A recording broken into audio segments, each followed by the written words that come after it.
Të folur për këto zhvillime kam ekspertin e sigurisë Ergjys Mushaqi. Ergjys, kënaqësi të kem në këtë bisedë me këtë rrjedhë të ngjarjeve sepse kur folëm dje bashk kishim parashikuar gjithë skenarët e mundshëm, por për fatin e mirë jepim këtë skenar sot. Si e pe atë çfarë ndodhi mbrëmë, Ergjys?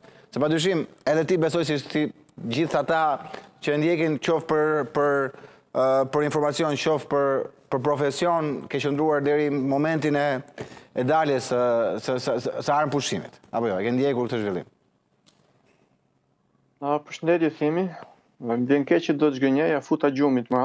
Okej. Shumë erdhi biologjikisht për të fjalë, sepse nuk më duket se ka ndryshuar në gjë e madhe në rastin për cilin po flasim. I vetmi ndryshim real, shpresojmë që të jetë i prekshëm menjëherë, është lejimi i anijeve për të kaluar Hormuzin. Ndryshimi i cili shpresojmë shumë që të ndikojë edhe në çmimet e karburantit në Shqipëri, në cilin kemi një praktik keqe. Tu kam dyshimet e mia, Ergjys. Siç besoj ke edhe te.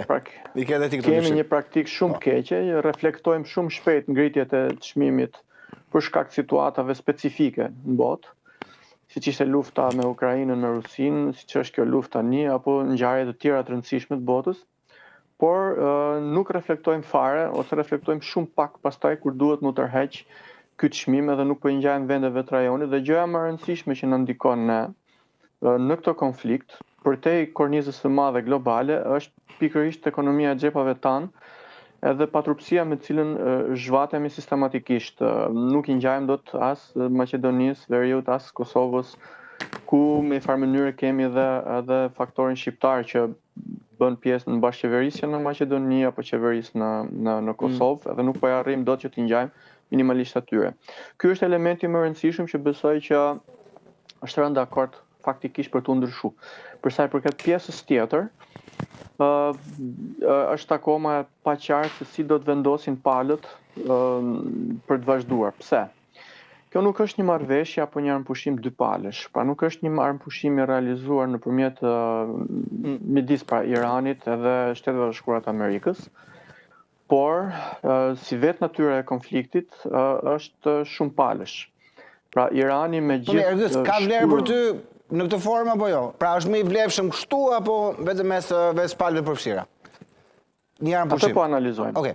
Ato po analizojmë. Pra brishtësia e këtij armëpushimi. Është e brisht, thua që është e brisht, pra nuk është se është më e vlefshme kështu. Është akoma e brisht.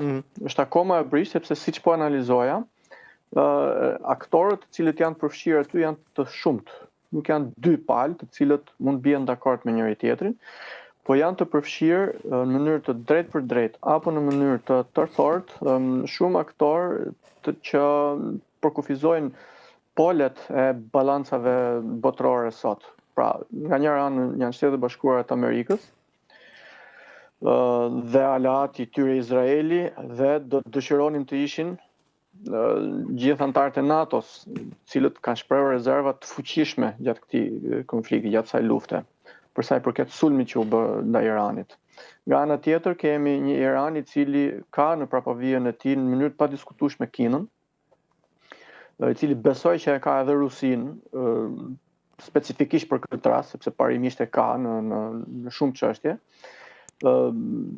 Janë shtetet muslimane arabe sunite të rajonit, të cilët janë shumë të prekur nga ky konflikt dhe do të dëshirojnë që të marrin në një farë mënyrë pozita më të favorshme nga ato që po dalin nga ky konflikt, pa që janë deri tani aktualisht.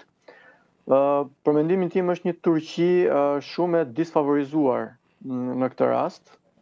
Po t'i them re në zhvillimet shumë të rëndësishme në këtë pjesë të botës, ashtu quhetur lindja e mesme, përgjithsisht në negociata dhe në arritjen e marrëveshjeve, shmanget Turqia, po t'i vini re.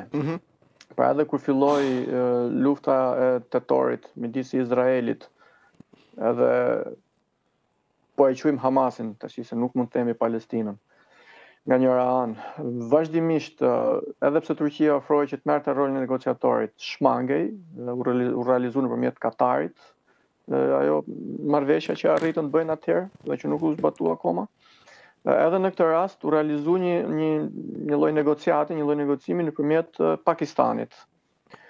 Që do të thotë, ekuilibrat e forcave në rajon nuk janë vendosur akoma, synohet që të vendosen, dhe përderisa ka shumë aktorë të përfshirë, një marrëveshje dyjavore është goxha e brisht, nuk mund të flitet akoma për fitues apo të humbur në vlerë absolute, po mund të flitet për situatat përmirësuara apo situatat përkeqësuara të aktorëve të përfshirë në këtë përplasje. Pra në përgjigje të pyetjes, më duket një marrëveshje akoma e brisht, një marrëveshje të cilës nuk janë vënë akoma vulat.